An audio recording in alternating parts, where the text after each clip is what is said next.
একবার মুসা আলাইহিস সালামের কাছে এসেছিলেন রুহানির হালতে।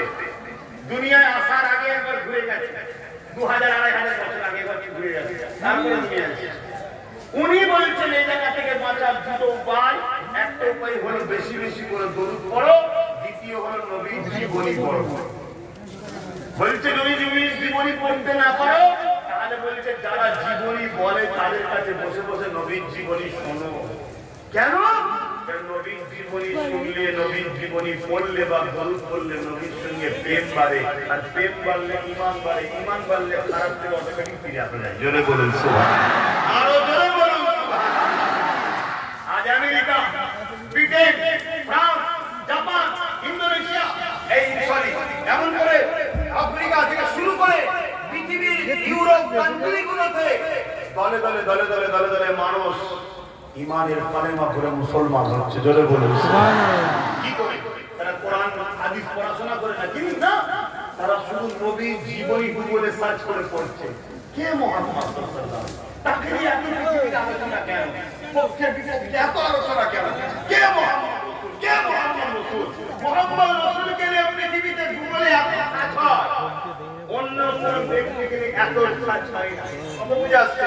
পুরো পৃথিবীতে চর্চা কে মুহাম্মদ রাসূল, কে মুহাম্মদ রাসূল। বিশেষ করে ইউরোপ দুনিয়া যখন সার্চ করছে, গুগলে দেখছে আমার নবীর জীবনী পড়ছে, পড়তে পড়তে তারা তো মুসলমান, তাদের ছেলেমেয়েরা শিক্ষিত, তারা রিসার্চ করে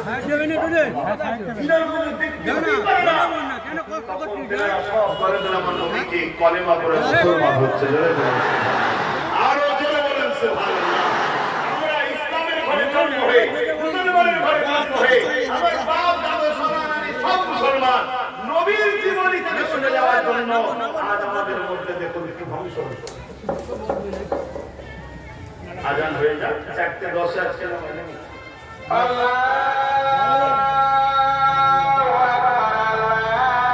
আল্লাহুম্মা সাল্লি আলা। আচ্ছা ঠিক আছে, সাথে সাথে করব। ঠিক আছে। আমার আপনাদের আজান হয়ে গেছে, সময় করব না, তুমি দেখে নেবে এখন। 4:10 জামাত, 4টে পর্যন্ত আলোচনা হবে, 1 ঘন্টা সময় আছে, 8 ঘন্টা। একটু কথা বলি, খুব মন দিয়ে শুনে। আজকে নবীর জীবনী পড়ে পশ্চিমা দুনিয়ার মানুষ, ইউরোপ কান্ট্রির মানুষ, তারা আজকে দলে দলে ইসলামে আসছে। আর আমাদের ঘরের ছেলে নবীর জীবনী থেকে দূরে সরে যাওয়ার জন্য সুদ, ঘুষ, মদ, জিনা, বেবিচারি, খুন, মারপিট, ডাকাতির মধ্যে জড়িয়ে গেছে। ওরা ভিডিও করুন একটু লাগালে, শুধু আবার চলছে গন্ডগোল। তারা শরীর বন্ধ করে দাও, আমার ধ্যানটা এইদিকে চলে আসবে, গন্ডগোল হবে না। এক সাইডে আছে না না, ঘন্টার পর ঘন্টা আলোচনা করছে, ফরমাই বলে নবী কবি করছে। সব জালিম শাসকদের থেকে টাকা নিয়েছিল আমাদের বেইমানি করার জন্য। এগুলো লিয়া হয় না, হয় না? হ্যাঁ, হতভাগা আকবর নাম শুনেছেন? হতভাগা আকবর দ্বীনে ইলাহি বার করেছিল কোরআনের বিরুদ্ধে, দ্বীনে ইলাহি বার করেছিল।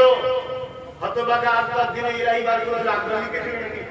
কাদের কাদের লিখেছিল? আকবর লিখেছিল না। তৎকালীন সময় বড় বড় মুফতি, মৌলানা, স্কলার, যে বিষয় ছিল ফারাককে অমুক ফারাক পাস করে এসছে, ফারাকের পাস করে এসছে, কথা বুঝে এসছে, তাদের ঘরে সব অর্থনী কিনেছে, কিনে কোরআনের বিরুদ্ধে দ্বীনে ইলাহি তালে লিখেছে। শোনো যুবক, শোনো, ঈমান বাঁচাও, ঈমান বাঁচাও, ঈমান বাঁচাও। তাদের ঘরে লিখে ওই দ্বীনে ইলাহি বার করলো। তখন বিরোধী করেছিল কে? হযরত মুজাদ্দিদে আল-ফিসানি রাহমাতুল্লাহ আলাইহি। জোরে বলুন সুবহানাল্লাহ। নবীর গোলাম বিরোধী শুরু করে দিল, আল্লাহর পাগল বিরোধী শুরু করলো। হতভাগা আকবর ভারতের রাজা, তখন মুগলে আজম, মিলিটারি আমার, পুলিশ আমার, অস্ত্র আমার, সৈন্য আমার, জনগণ আমার, সব আমার।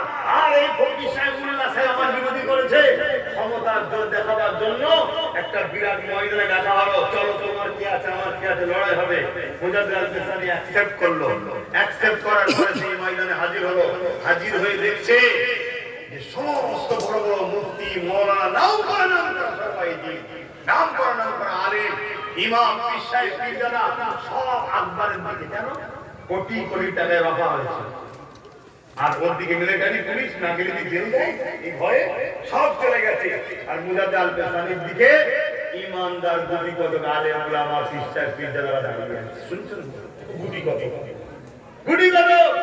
মুজাদ্দিদ আহমেদ সানি আসমানের দিকে বলছে আল্লাহ আপনি তো বলেছেন মজলুমের সাথে কেউ না থাকে তো আমি আল্লাহ আছি জোরে বলুন আল্লাহ এখন যদি আপনি আছেন না